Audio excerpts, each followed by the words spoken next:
The evening weighed heavily on Cassidy Monroe as she paced the dimly lit living room, her heart pounding as though in sync with a distant, relentless strum. A stack of daunting financial papers lay crumpled on the floor.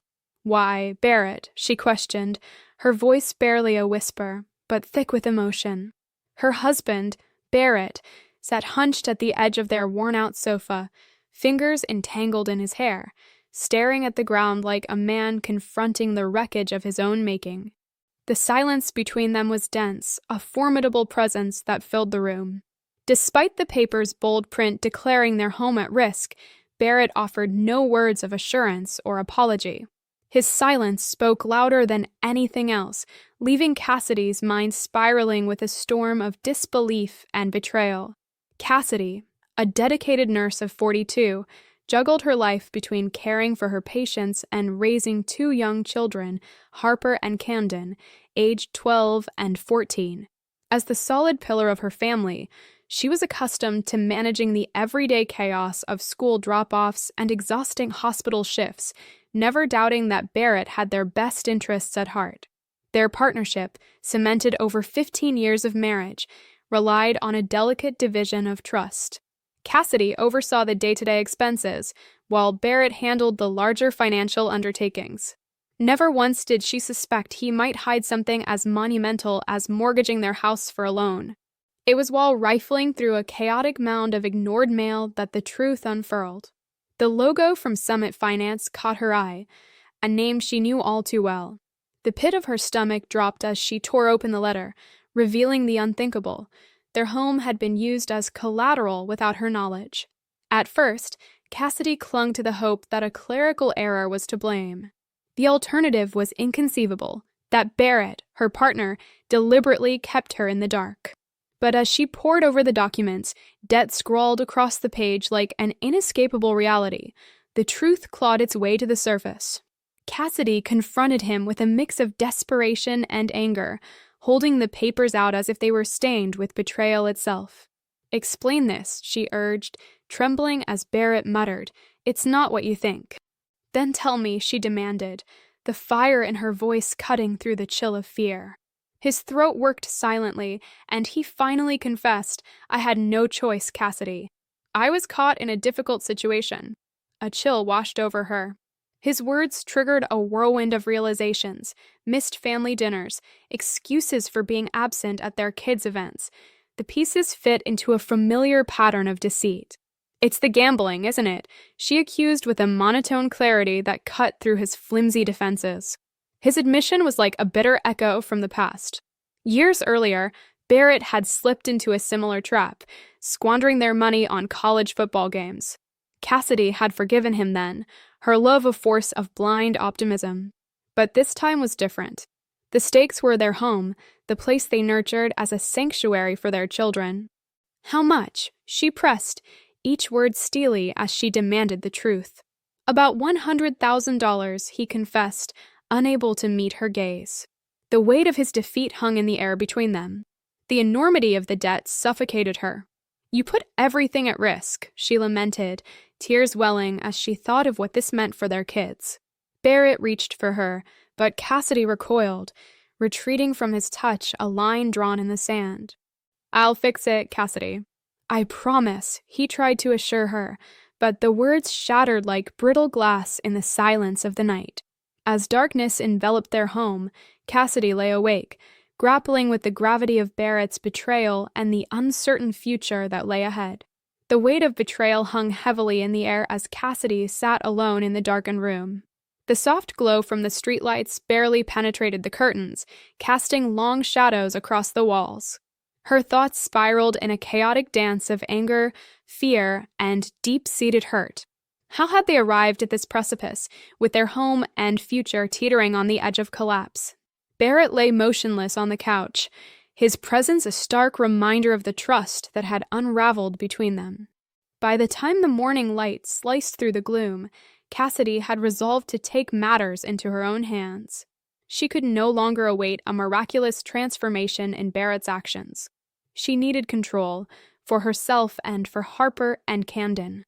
The subsequent days blurred, shrouded in a thick mist of uncertainty.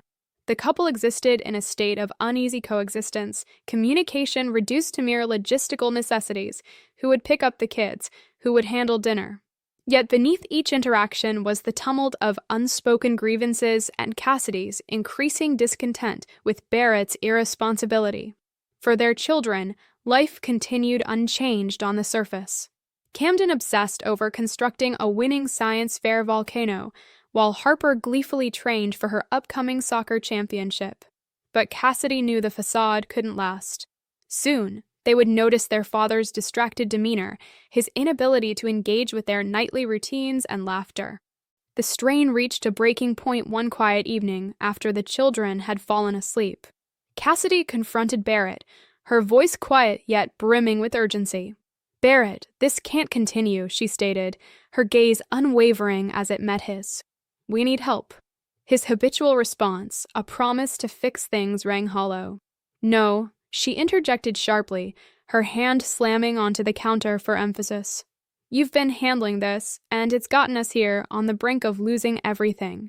His frustration was palpable, his face contorting in a grimace as if every muscle strained against his temper. "What do you expect me to do?" he retorted. "Just quit everything?" "I'm trying." But Cassidy's resolve was firm. "Trying isn't saving our family," she countered, voice quivering with the weight of her anguish. "Do you even realize the gamble you've made with our lives, Barrett?" Her words hit with force, and Barrett stood there, fists clenched, before turning away wordlessly, leaving Cassidy amid the debris of their conversation. The next morning, she sought counsel from her close friend, Marin. With determination, she dialed Marin's number, her voice steady despite the turmoil roiling within. "Can I come over?" Marin's response was immediate, firm, and supportive. "Of course! Come now." Marin's apartment was a sanctuary, its tranquility a balm against the chaos Cassidy had been living in. She took a sip from the steaming mug Marin had offered, feeling comforted just by the familiarity of her friend's presence. Marin listened intently as Cassidy recounted the ordeal, the mortgage, the looming debts, the looming threat to their stability. "That fool," Marin cursed, shaking her head. "Cassidy, you need to protect yourself and the kids. You can't let him drag you down." "I feel lost," Cassidy admitted, her voice breaking softly. "I don't know how to begin fighting back." Marin leaned forward, her tone gentle but decisive. "Start with legal advice. I know a brilliant attorney, Brenna Lark. She'll guide you through your options." Meeting with Brenna marked a pivotal shift for Cassidy. The lawyer's office was a haven of calm, suffused with the soothing scent of lavender. Brenna listened with compassion and offered a clear path forward. "You need financial independence," she advised, charting a plan that included separate bank accounts and financial safeguarding. Cassidy grasped her bag, holding onto it as if it were an anchor amid swirling uncertainties. With a newfound resolve, she recognized that, though stormy days lay ahead, she would not be a passive passenger in the journey. The weight of choices yet to be made felt like a looming storm over Cassidy as she sat in Brenna's office. Each word the lawyer spoke was steady and practical, offering solutions that shined like distant lighthouses to guide her through the fog of uncertainty. It was the first time in days that hope seemed tangible to her. Encouraged by this newfound optimism, Cassidy returned home determined to reclaim control over her life. She immediately opened a new bank account, ensuring that her hard-earned salary was shielded from Barrett's reach. With determination in her stride, she organized their household bills, highlighting what she could manage independently and methodically setting up payment plans for the debts she couldn't shoulder alone. While imperfect, these actions breathed life back into her resolve. The atmosphere at home was fraught with emotional friction, yet Barrett continually insisted that he could put everything right and that Cassidy's reactions were exaggerated. She had been the conciliatory force throughout their relationship, often smoothing the creases his recklessness created. But her stance now was different. During a particularly still evening after another argument had fizzled out, Barrett accused, "You're really cutting me out, aren't you?" "I'm not cutting you out, Barrett," Cassidy replied, her voice quiet but unyielding. "I'm safeguarding myself and our children until you confront the mess you've made. I've learned I can't rely on you." Yet moments of doubt lingered, creeping into her mind like unwelcome shadows. She caught herself lingering over old photos, memories from times when laughter came easy, and wondered if her decision was premature. But the gravity of debts, coupled with their daughter's innocent queries about her father's sadness, reminded her of the path she needed to tread. The pivotal moment occurred on a dreary Tuesday. In Brenna's office, surrounded by the official documents that testified to their unraveling lives, Cassidy received a text from Barrett. "We need to talk. I can fix this, but you need to stop whatever you're doing with the lawyer. You're making it worse." A familiar surge of anger coursed through her. Barrett was trying to manipulate the narrative again, casting blame for his own failings onto her shoulders. Brenna, with perceptive eyes, broke the silence. "Don't let him sway you," she affirmed. "We're nearing a resolution." Those words were a balm against the long road of battles she had navigated just to reach this point. Brenna had uncovered more of Barrett's financial missteps, 2 additional loans taken against their home without Cassidy's knowledge, carrying exorbitant interest rates and totaling a staggering $240,000. The discovery made Cassidy's head spin with disbelief, but Brenna's pragmatic guidance offered a way forward. "You have 2 primary paths," Brenna had outlined earlier. "Restructuring the loans is one, but it relies on Barrett's cooperation, and his history makes that dubious. The other is fighting for sole financial control, potentially selling the house. It's a difficult call, but necessary if it means severing ties with this chaos." Later, as Cassidy sat across from Barrett in the sterile setting of the mediator's office, tension hung heavy in the air. Brenna remained steadfast by her side, an unwavering presence as Barrett leaned forward with a disingenuous offer. "This doesn't have to be bitter, Cassidy. We can work it out." "Tear everything apart?" Cassidy repeated, her tone filled with incredulity. "You're the one who lied, put our family's security on a gamble, and leveraged our home without a word. And now you want me to ignore it all?" Barrett's voice was defensive, barely concealing his desperation. "I made mistakes, but I can fix it if we just..." She cut off his justifications with a firm, decisive glance, knowing that her resolve was her greatest ally in a battle she was tired of fighting. The future pulled at her, full of possibilities she had yet to imagine, beyond the constraints of Barrett's past decisions.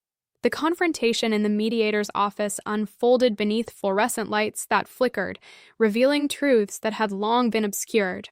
Across the table, Cassidy found her voice, a beacon of unshakable resolve in the battle against deception's shadow. The room hung heavy with tension as her words filled the space between her and Barrett. "No," Cassidy asserted, her voice strong. "You can't fix this. That chapter is closed." Barrett's lawyer attempted a diversion with legal formalities.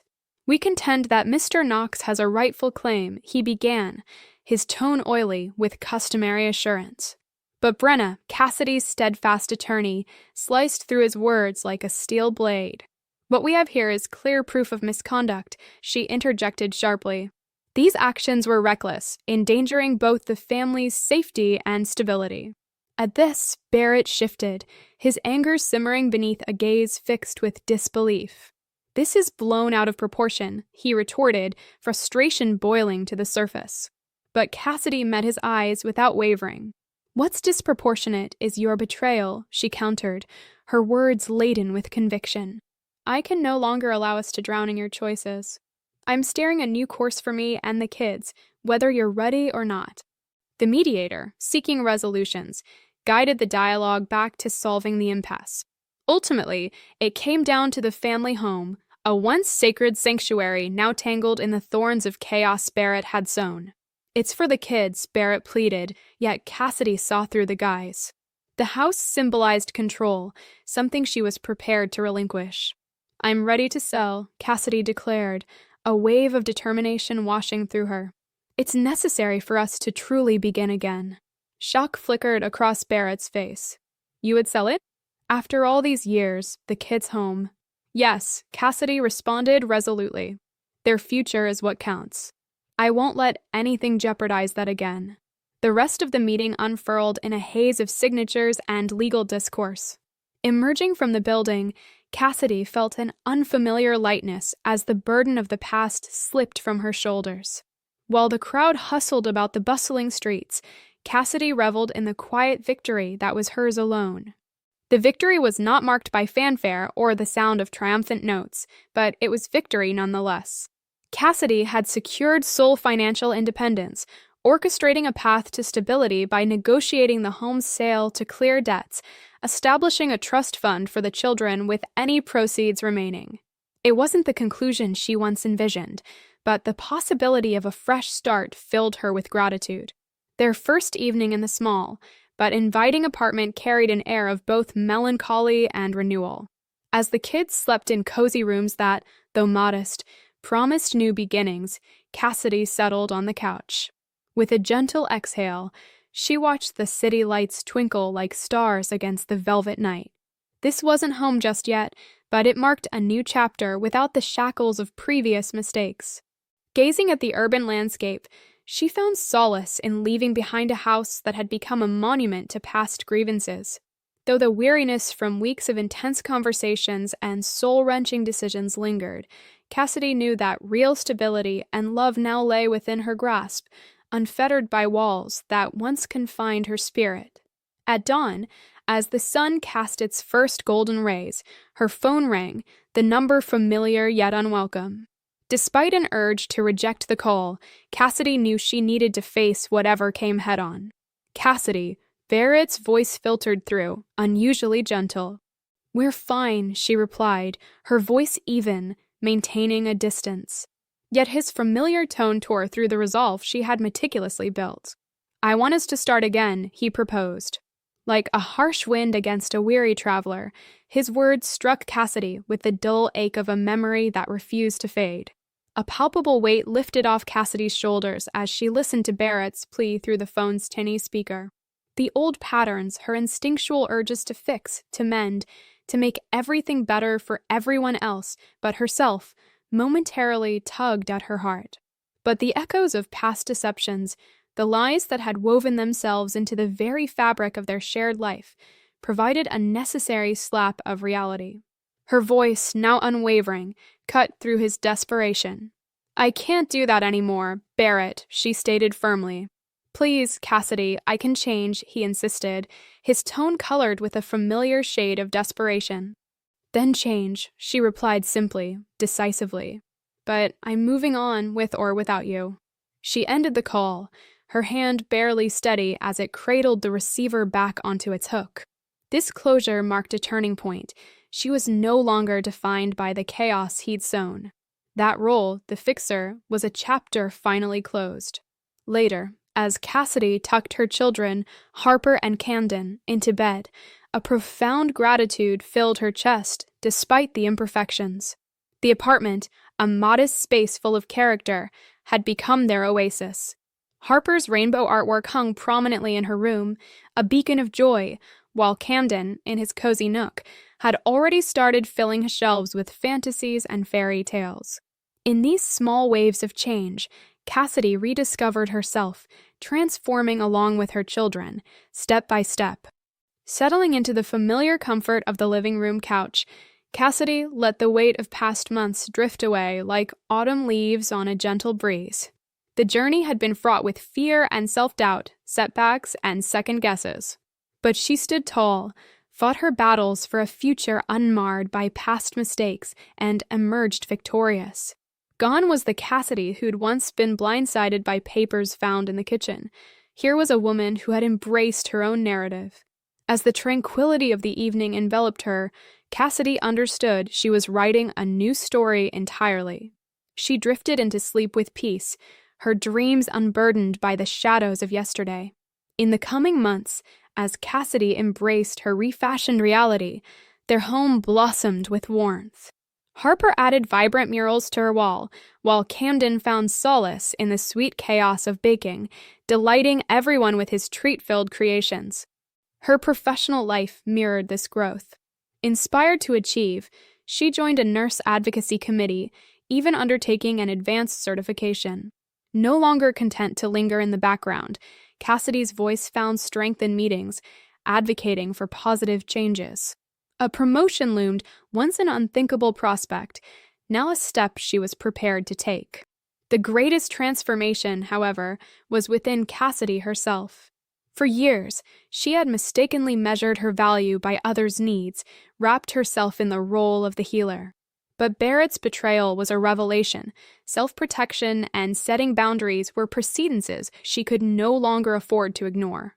When Barrett reached out again, hoping to see the kids, Cassidy remained firm. If it's going to work, it has to be consistent and healthy, she asserted firmly, making boundaries clear. Barrett's begrudging agreement felt like a small triumph, a hard-earned victory that affirmed her new direction. One Saturday, her friend Maren arrived. A grin stretched wide across her face, coffee and muffins in hand, a celebration of Cassidy's transformation. To the new Cassidy, Maren declared, raising her cup in jest. "Look at you, living life on your terms." With a chuckle, Cassidy shook her head, accepting the truth in Maren's words. "It doesn't feel perfect," she admitted, "but it feels right." Maren nodded knowingly. "You're finally coming first," she said, her words a gentle reminder. "About time you thought." As Cassidy basked in the warmth of friendship and newfound clarity, she realized that for too long she had been hidden beneath others' needs. Now, in the flowering of her own strength, she stood at the crest of a promising horizon, ready to embrace all that lay ahead. Under a twilight sky painted with hues of fading amber, Cassidy found a new kind of peace.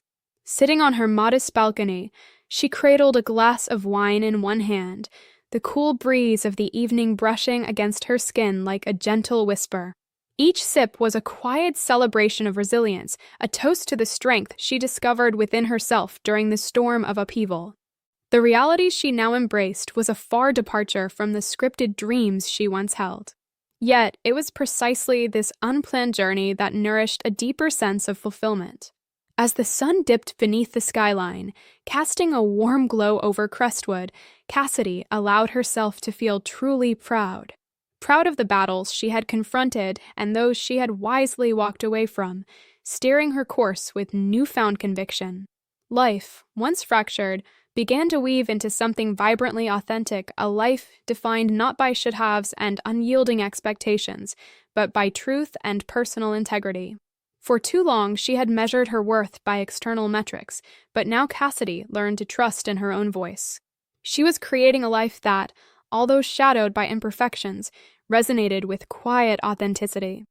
The future stretched out like an uncharted adventure, ripe with challenges and opportunities.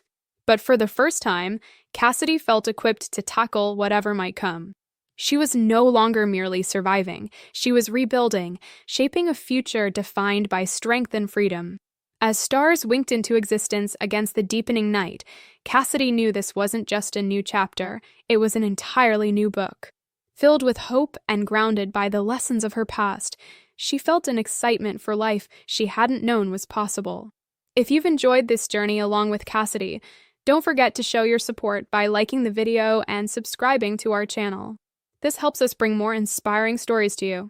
Thank you for being with us on this journey, and we look forward to sharing more tales of empowerment and resilience soon.